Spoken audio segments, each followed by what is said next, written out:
Just gonna start streaming and do virtual camera.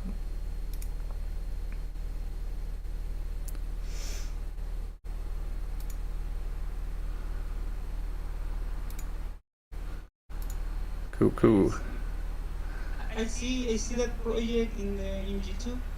Yeah, that's right. So yeah, just hey anyone on YouTube who's joining on here, and thanks you two for joining on Discord. Just gonna show you where we're at so far with the shared project. Not loads to update on, but just kind of the way I'm thinking about it is a little bit different now because we just had a few people asking about packaging and things like that. So I've actually just been spending a little while trying to get this so that this is a stage where you can package it out, which means once this stuff is packaged, you can just launch this as its own app, like a standalone app. So it would just become, instead of an Unreal Engine project, it would just be an app on your computer, which yeah, it means it runs faster for one, which is really cool. And also, you could then just take this onto different computers. You could distribute it. So I've got it to the stage now where it does package with no errors, just through deleting a few blueprints actually. So I had one blueprint.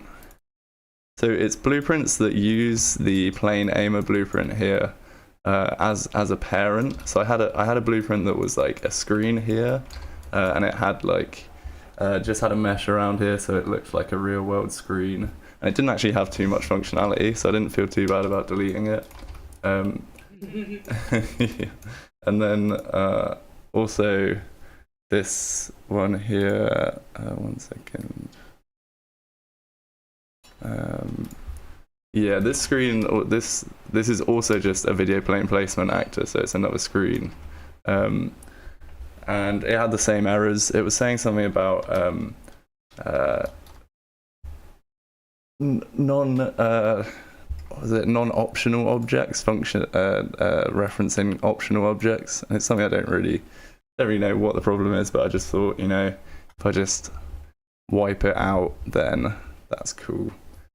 It won't cause the errors, and then we can get a package together, and then after that point we can work on what to do next, whether we really need that blueprint in there.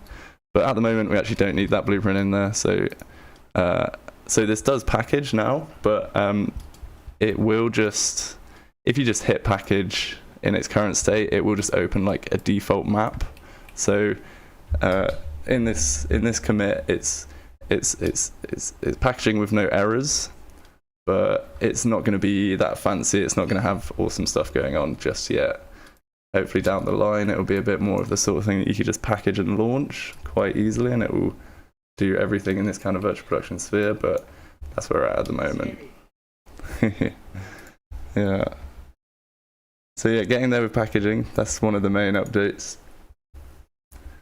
Other than that, I just want to look at organizing the project, because I think what's going on at the moment is I just have so many iterations of different things I've been creating, making new folders for total new levels, all with their own render targets and sequences and things. This remote control one, this kind of podcast setup. We've got this UI based switcher, so like switching using a HUD. And there's all these awesome features, but they're all just dispersed over all these different folders. So the next thing I want to do is consolidate everything into this V3 version 3 main folder. And actually I immediately realized that it would be easier to make it in here. So this is going to become the sort of main folder. And what I want to do with this, I think I'm going to crash it because I just opened the same level twice. But what I'm going to do with this is figure out what parts that I've been working on have been useful for what things, and then figure out the whole kind of flow of how someone might want to do all this stuff. So essentially it'd be like something like, you enter the level, you might start up on this level, then it'll give you the option to show the kind of config version. So the config version would look like this, where you've got like the functioning parts of your kind of composure setup, and then you've got your environment that comes in around it after. And then you could like choose an environment, choose which environment you want to use, and obviously like create your own if you want to and load that in. And then like, hey, sorry, did you It's cool. It's great. thanks. Yeah. Let me know if you got any questions about it throughout. Really open for discussion on it. But yeah, so then it would be like something like keying. Like your footage might be a little bit different to what the footage that's automatically loaded in here.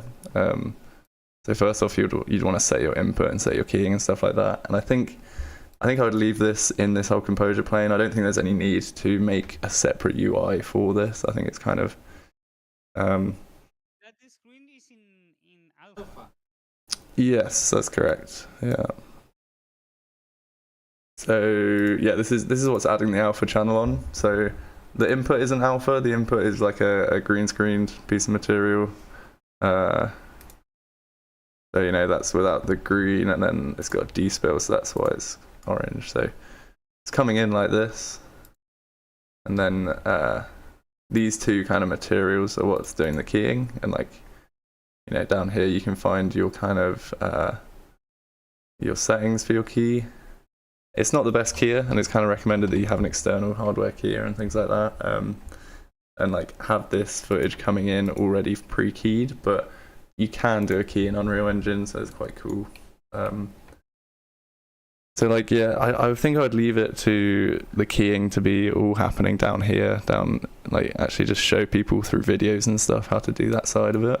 But the fact that it's pretty much all here in a few clicks of a button, the fact that you would see your talent in the 3D scene, that gets you somewhere awesome quite quickly. Then, so after that, I wanted to look at the remote side of things that I was checking out.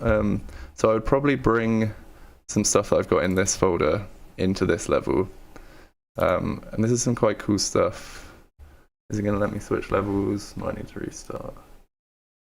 I think this is another thing about why I want this all to be in one level. I think a lot of render targets and things are conflicting for the same drawing the same texture to the same place. I think this is what's causing these crashes. So keeping everything in one level is another reason that I want to do this. So next you go into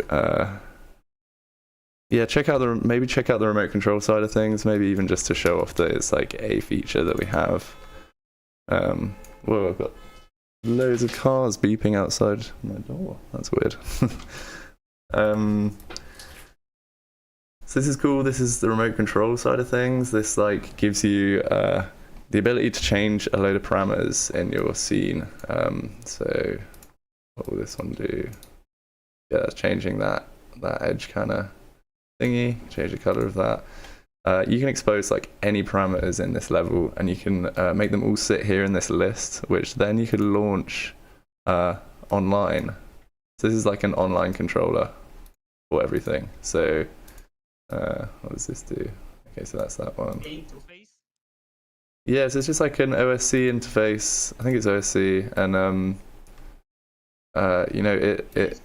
it's really nice. It just means you save screen space. This can be on a whole other screen, or it can be on another device because it's just based on the web. And then you can do stuff that's like environment changes. So you could do this weird light system that I've got here as like an example, but you could do color grading for the whole scene. You could change post-process materials and things like that. You could even change your keying in this kind of remote place. So I think next up I just want to expose loads of parameters that could go into this interface and just give people the option of meddling with those a little bit. The remote control thing only works in editor though. It doesn't work at runtime. So I thought it kind of does work at runtime, but you have to do things on tick, which is kind of not ideal. I did get the option here to do level sequences. Is it in this version? I have another remote control. Oh yeah, so is it gonna let me jump over? Maybe not. Probably because it's using the same level as part of a persistent level, perhaps. That's cool.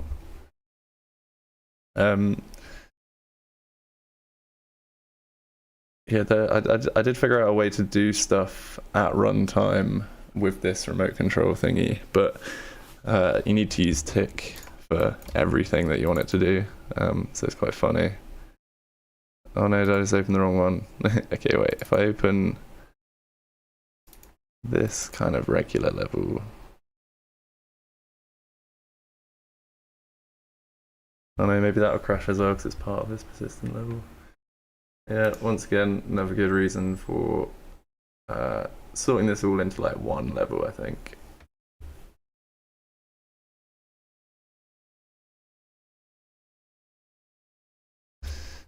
So this one,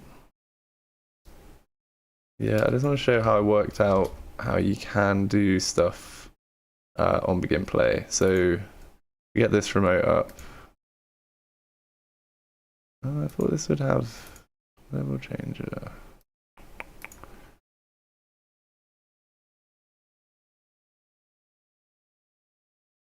It could be on a different commit.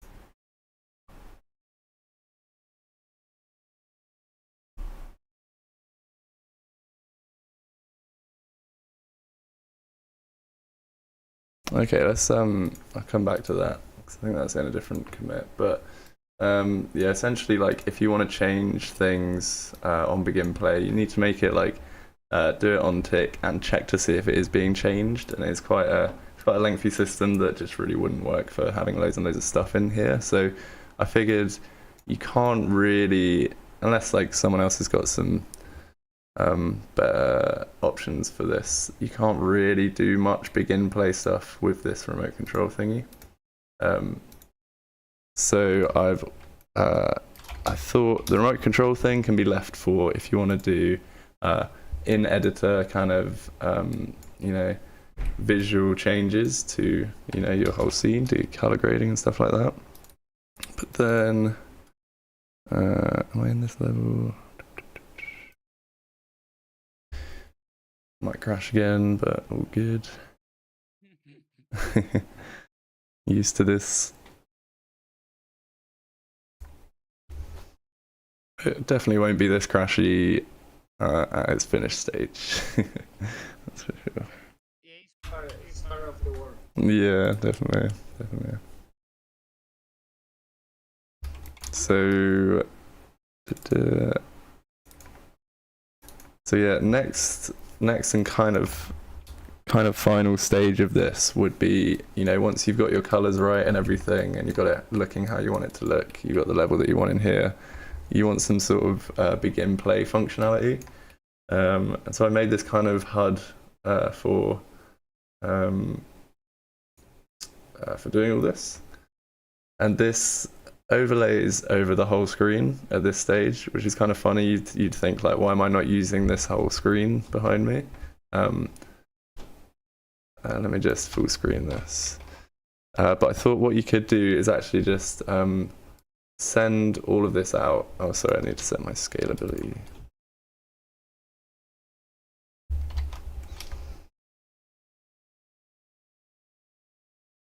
Cool. So it might be a little bit choppy, but it's, you know, it's partway through.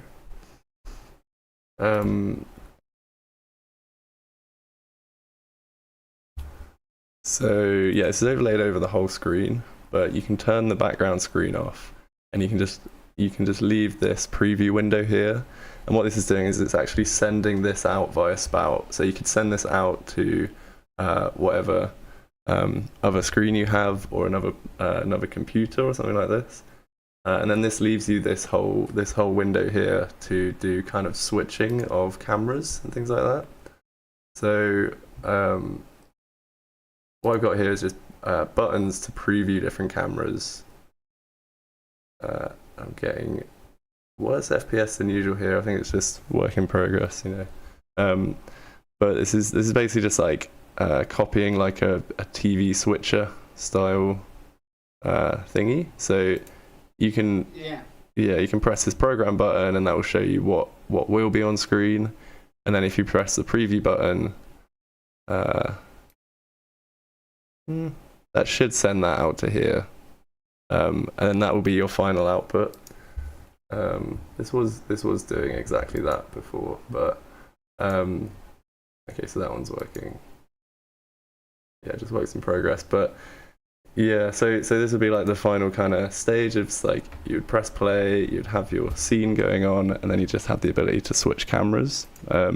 Also switching animations throughout. Obviously, something to think about is just we're sending so many render targets around here that yeah, this performance is gonna be something to look out for. I was getting like around 40 to 50 with this in previous versions, so it's something that's going on like at the moment. I'm in the process of kind of reworking this one, but yeah, that would kind of be the final stage. Really, is like switching using this UI switcher. But then I do also want to give the option to not use this if you don't want to, because maybe you don't need to see the cameras that are like, you don't need to preview the cameras before they come up. So I do also have a class here.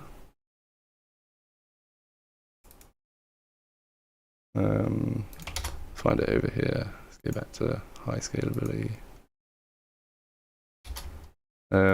Also got, so I started putting like controls in here as well. So you want to use like a pawn class and a game mode if you want to do controls. It's kind of better than doing it in the level blueprint.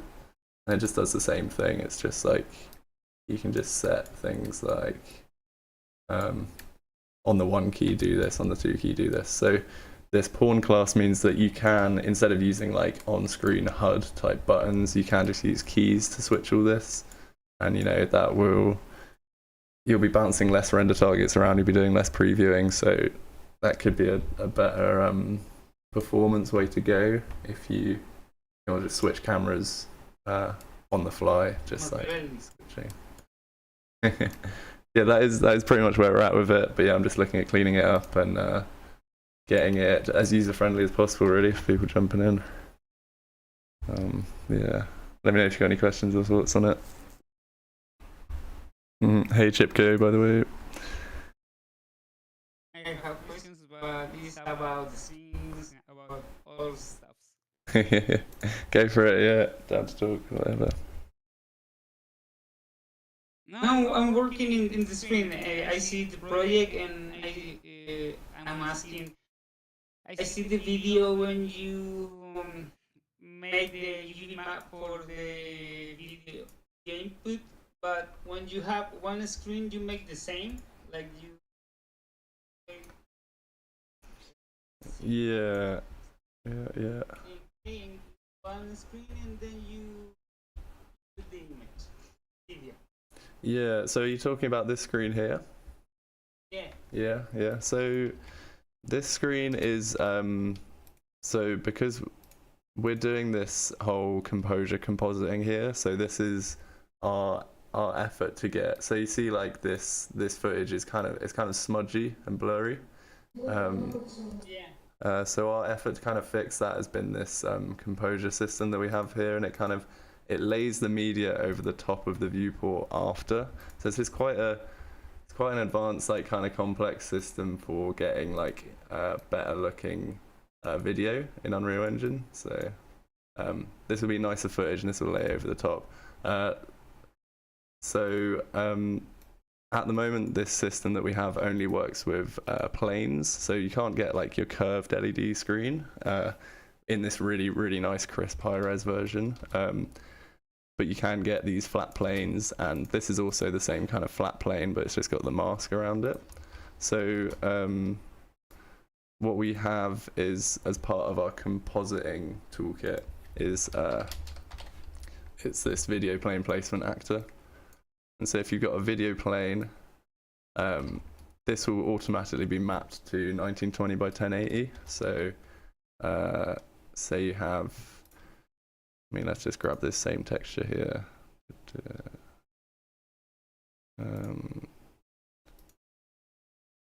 So I've got this material here that's really simply just taking a render target. So wait, let's start from the beginning. I've got a viewport capture actor, which is another off-world thing that we do, where it just captures your actual viewport. This is going out to a render target here. So this is the replication of the viewport as a texture. It's just a texture asset that is real-time updating with what's going on my screen. And then this render target here, you can create a material from that. So you can go create material, and then that's what we've got here.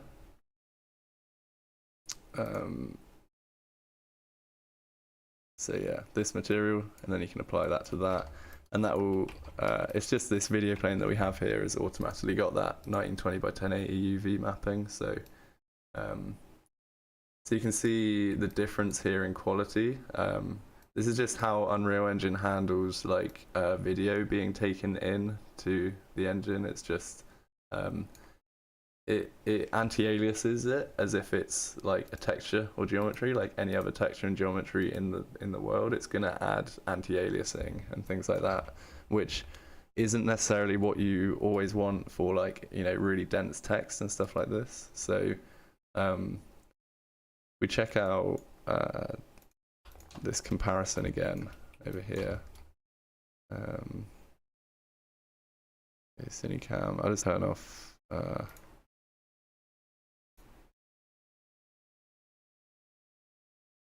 It's got this look at tracking here. So let's turn that off quickly.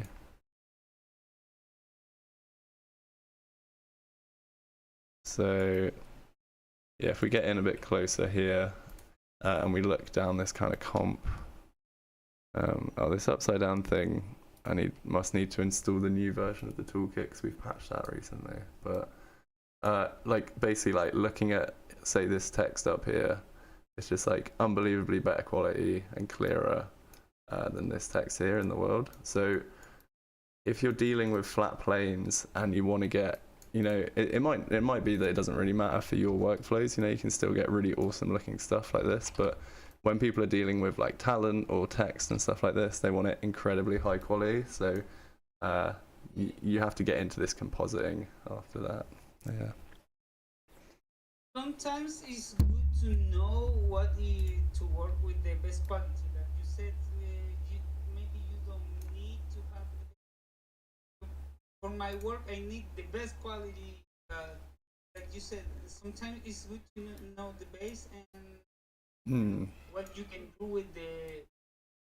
Yeah, for sure. Yeah, and we are working on a video plane that you could drop in and it looks like this, and you don't have to do any of this compositing stuff. But the reason I say, like, you've got to weigh up whether you want this in here and you need this kind of level of quality for your particular use case is because once you get into this compositing kind of stuff, it does become really complicated, the layering of all of the materials.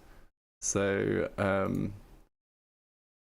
you have to pick, and it does have a performance cost as well. You can't just work just in the viewport like this, because in my viewport I've got this low res footage, but here it's much nicer high res footage. So then I have to composite all of this back over, and I need to do this complex compositing stuff.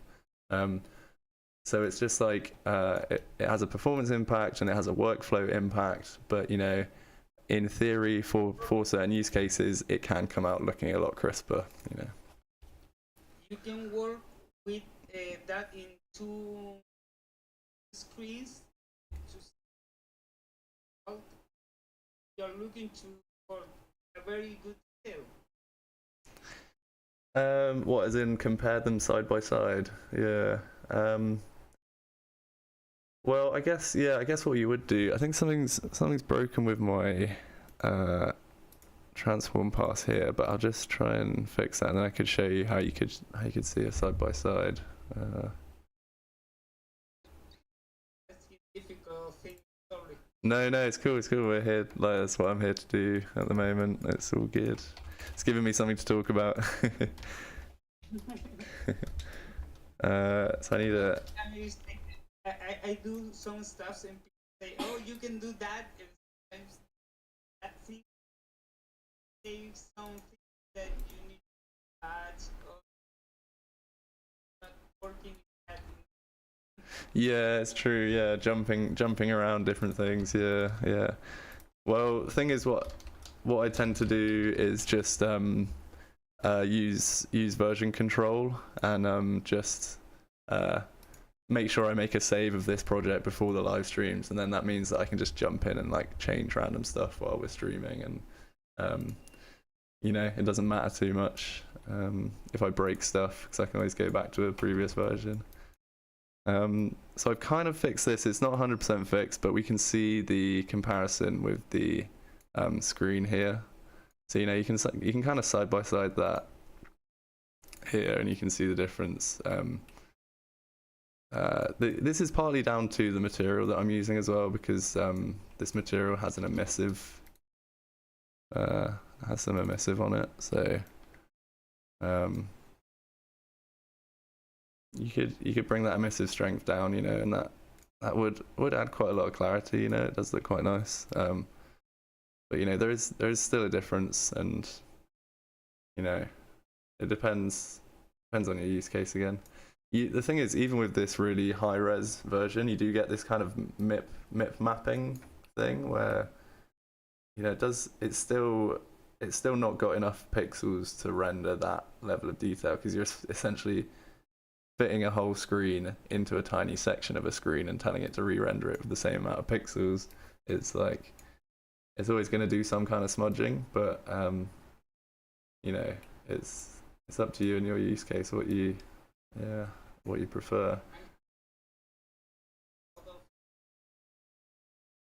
It's got to be a lot. Yeah. No, I'm not sure. Yeah.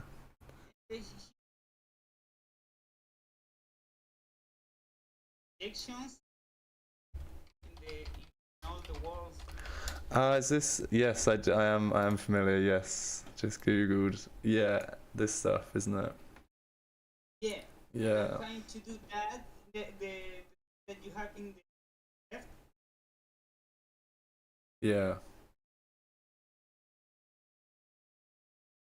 Okay, all the stuff like that. I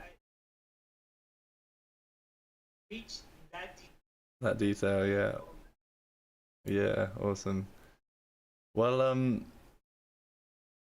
yeah, this stuff's interesting because it's really got that feel of perspective, hasn't it? It's you know, it's incredibly 3D looking, even though you're looking at a single plane. Yeah. But yeah, you know, like, so I guess you were saying that you were pumping this stuff into Unreal Engine. So are you doing like a bit of a previs of something like this in Unreal Engine? Like, you'd still have the floor and stuff as well, and you'd be filming that in Unreal Engine. Exactly. Very cool. That's my idea. Yeah, awesome. So if you were doing this with a flat plane like this, it could be really cool to use Composure, because you know, that's just a single plane, so it's not the most complex thing. It's like, you know, it's about the plane, but then it's about the environment and it's about the previs. So you could do something like this where you have like you know, your single plane. And then, you know, you've got some reflections and stuff as well, because you've got this plane in 3D space. But then if you want to get really, really high res with the actual image that you see here, you might want to jump into the compositing side of things. But But essentially you're using this screen for the reflections, the one that's in the CG space, but then you're also compositing an extra high res one over the top. Yeah, so they can get the color in my screen to see resolution. yeah, 100%, yeah. And like you could still do a little bit of masking of foreground elements as well. So so you've got like some geometry in front of the screen here. In Composure, what happens is that becomes behind the screen, because the way Composure makes it really high quality is by overlaying this over the CG after rendering all the CG. So you do have this problem of things don't show up in front, but what you can do is just set up like a mask, like a compositing mask. And I thought this was set up already, but let's see. Essentially, like, you do a capture of some actors in your scene. Let's see.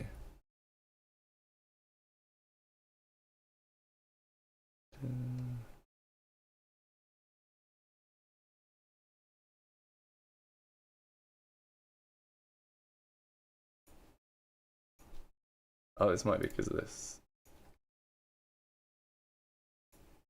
Yeah, so this is a 3D matte, and this is just another CG element, but I've just got this. You just capture a selection of actors. And it's a little bit complicated. You have to set that in a layer first, in a layer set, and then you have to tell this to include that layer set. But with that, what you get is, you know, you've now got this nice, these guys with an alpha channel, and that's telling, it's not actually working for the screen right now. Sorry, I'm back. No problem, no problem. 3D matte. Yeah, I'm just looking at this masking. Yeah, R channel perhaps. R channel inverse.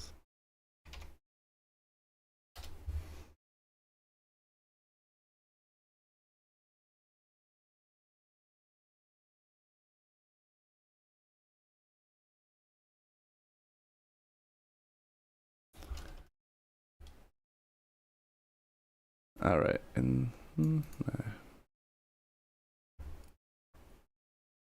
See, does it work for these actors here?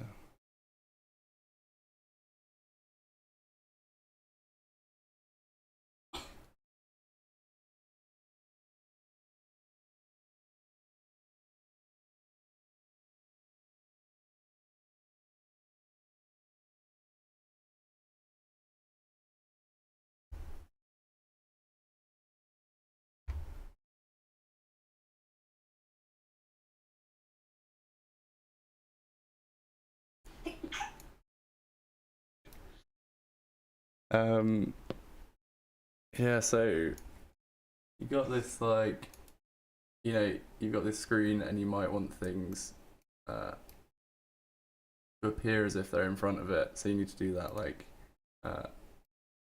through this whole mask system. So, you know, this will always be overlaid totally over everything else.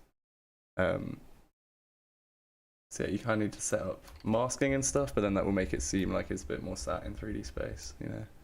I'm not sure why mine isn't working at the moment. It's always a tricky one, but yeah. So you can do this like more. Maybe not too much. Maybe not too much people is working on that. With that. Yeah, it's true for sure. So we can see the mask is working for this person, but not the other layer.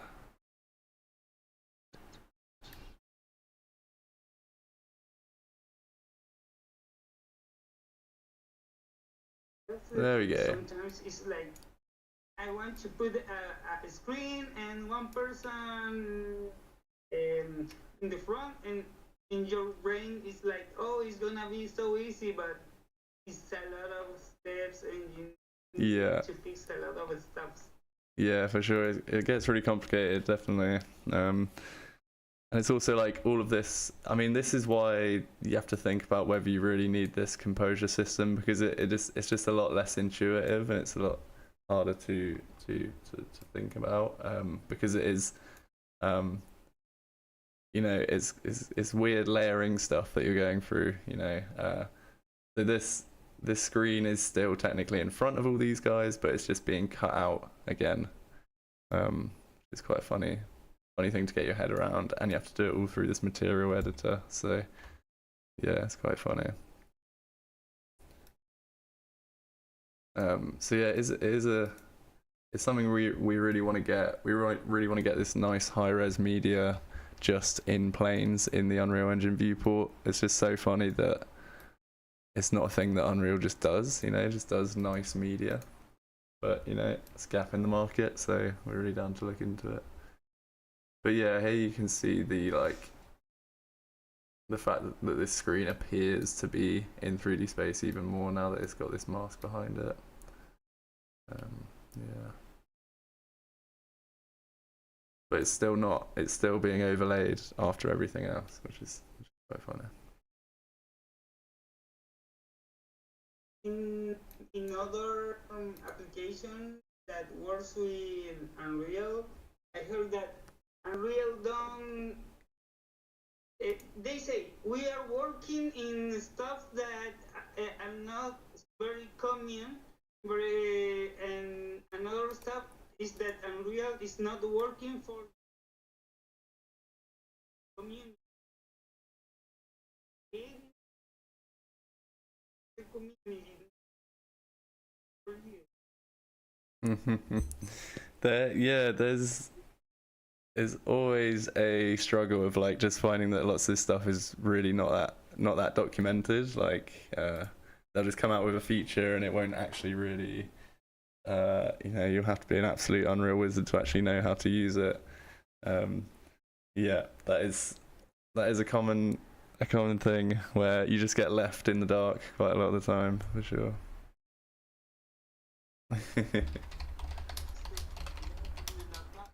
Yeah.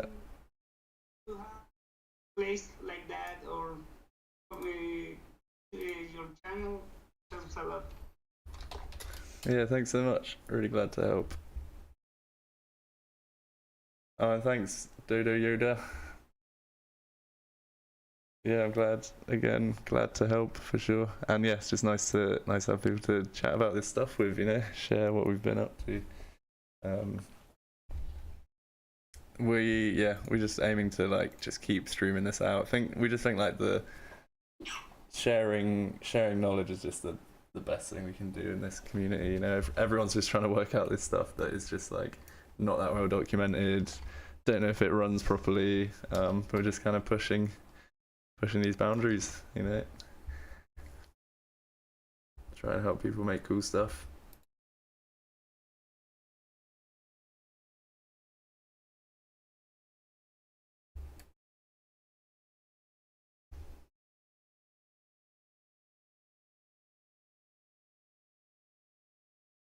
Somewhere in between this and VTubers, yeah. I mean, yeah, I was looking at podcast stuff as well. So this is quite like geared towards podcast stuff for sure.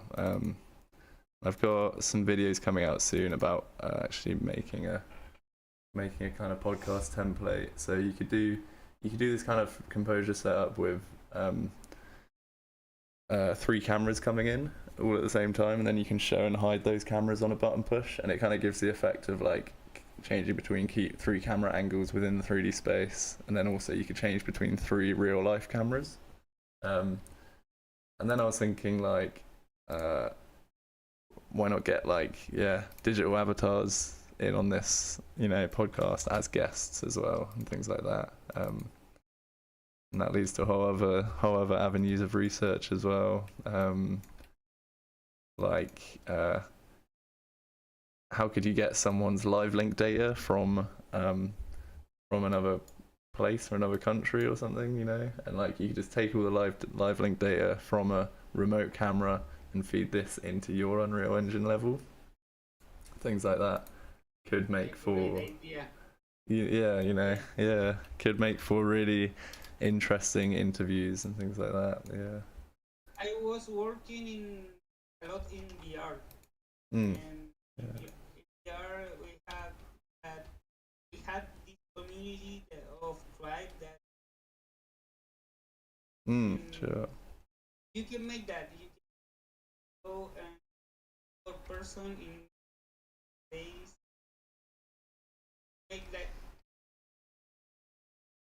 the interviews.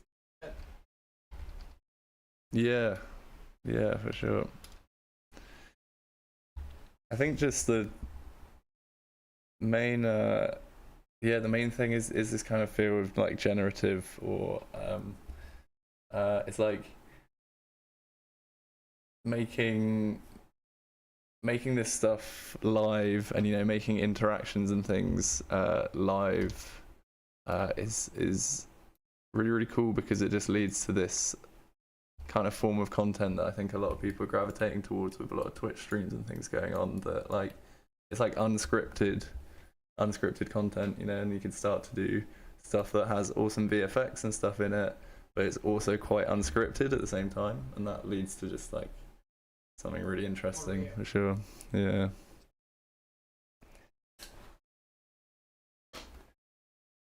Yeah, it's really cool. So yeah, I'm gonna keep working on tidying this up. As I say, like I want to get this into a single level so that you know exactly what you're booting up. You don't have all of this extra stuff. Really nice, tidier version of this shared project. This is up for download if anyone wants to download it in its current state. It's, you know, kind of complex at the moment, but it's got loads of stuff in here that could help you build stuff a lot quicker. And I've got a load of videos out there and stuff of how to kind of use all this stuff. Yeah, exactly. Multiple remote feeds jamming in a shared space. That's the idea. Yeah. So yeah, thanks for hanging this week. Gonna jump off, but yeah, it'll be Thursday next week, back to normal, or Thursday for this virtual production stuff, and then Wednesday next week we'll be back to VTuber stuff. If you want to catch VTuber stuff this week, that'll be same time tomorrow. But yeah, then we're going back to the normal Wednesday, Thursday switch. But yeah, I'll update you next week. Thanks to Dro, thanks for tuning in. Yeah, thanks everyone on YouTube, and thanks everyone on Discord. Thanks to you. Cheers.